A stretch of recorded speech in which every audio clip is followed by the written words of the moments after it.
1935 रुपया प्रति क्विंटल लागत और 50% मुनाफा बनता है 2590 रुपया प्रति क्विंटल, और एमएसपी मिला 1940 रुपया। तो 2590 लागत पर 50% मुनाफा है, लागत सीएसीपी के मुताबिक 1935 है और एमएसपी है 1940। तो 5 रुपये की बढ़ोतरी में क्या रोटी खाएगा अगला, क्या कमाएगा अगर लागत के बराबर आप पैसा देंगे।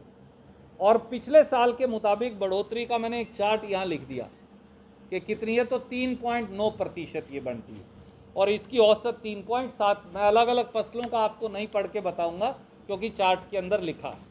तीसरा पहलू, एमएसपी को खत्म करना चाहते हैं प्रधानमंत्री नरेंद्र मोदी और भाजपा, खट्टर साहब और दुष्यंत चौटाला।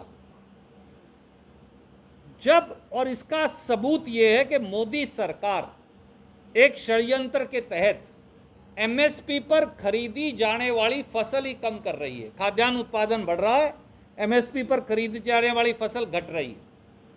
तो फिर ऐसे एमएसपी निर्धारण से किसान को क्या लाभ मिलेगा? इसका सबूत दो मैं आपके समक्ष लेकर आया हूं। दो सबसे बड़ी फसलें चावल और गेहूं। एमएसपी अगर पूरे देश का देखें तो 80% में ये दो फसल है। मैं इसलिए इन दोनों की खरीद का आंकड़ा आपको दे रहा हूं। मोदी सरकार ने साल 2020-21 में, यानी पिछले साल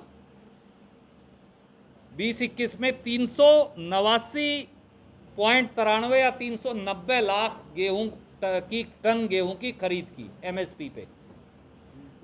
390 लाख टन गेहूं की खरीद की 2020-21 में, ये सरकार का आंकड़ा। पर चालू साल में 30 अप्रैल 2021 तक, मैं अभी लेटेस्ट आंकड़ा आपके लिए लाया हूं, जो 21-22 का साल हो गया, तो उसमें तो ये रबी क्रॉप में गेहूं आ जाती, उसमें 271 लाख टन ही खरीदा। तो पिछले साल 390 लाख टन गेहूं खरीदी एमएसपी पर, इस साल 271 लाख टन खरीदी। गेहूं की पैदावार बढ़ गई, गेहूं का उत्पादन बढ़ गया, पर एमएसपी पर खरीदी जाने वाली गेहूं 119 लाख टन कम हो गई। उपकरणों पर 12% जीएसटी लगा दिया। अगर आप बीज और खाद इनके मूल्य देखें तो 7 साल में 100% वृद्धि हुई है। इस प्रकार से डीजल की कीमत बढ़ा, खाद, बीज, कीटनाशक दवाई, खेती के उपकरण की कीमत बढ़ा। मोदी सरकार ने 20,000 रुपया प्रति हेक्टेयर लागत में वृद्धि की है। 20,000 रुपया प्रति हेक्टेयर ये वृद्धि बनती है। अब ऐसे में किसान को जब आप औसत 3.7% खरीफ फसलों में मूल्यों में वृद्धि देंगे तो किसान क्या खाए और क्या कमाए। इसके साथ साथ मोदी सरकार किसान को, दूसरा पहलू ये है, किसान को खरीफ मूल्यों की लागत भी नहीं दे रही। ये मैं नहीं कह रहा, मैं आपको अभी चार्ट दिखाऊंगा जो कृषि मूल्य आयोग का आंकड़ा। तो लागत पर 50% मुनाफा कब देगी भाजपा? ताजा घोषित खरीफ फसलों की कीमतों को अगर आप देखें तो कृषि लागत एवं मूल्य आयोग में प्रांत अपनी लागत बताते हैं A2+FL, एमएसपी उससे भी कम है। तो जब लागत से एमएसपी कम है तो लागत पर 50% मुनाफा देने का वादा कब पूरा होगा? ये सीधे सीधे धोखा, छल और कपट नहीं तो क्या।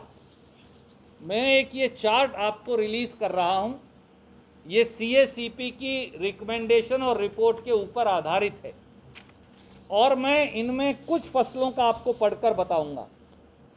धान में जो लागत है वो है C2 जो है, इन्होंने जो लगाई सीएसीपी ने, वो लगाई 1727 रुपया। पर अगर राज्यों की लागत देखें तो सबसे ज़्यादा धान पंजाब हरियाणा से भी ज़्यादा पश्चिम बंगाल में पैदा होता है। सर जो विजय रूपानी उनके मुख्य हैं वो, और उनके जो स्टेट प्रेसिडेंट हैं बीजेपी के CR पाटिल, वो खुल्लम एक दूसरे से खुल्लम बाजार के अंदर लड़ने लग रहे हैं, एक दूसरे के कपड़े उतार रहे हैं, परंतु मोदी जी चुप हैं, वो बोलते ही नहीं। नितिन पटेल जो उनके डिप्टी सीएम हैं, उनको उन्होंने खुड्डे लाइन लगा दिया, वो उनको विरोध कर रहे हैं कि देखो पटेल समाज को कैसे धक्के मारे जा रहे हैं, परंतु मोदी जी चुप बैठे हैं।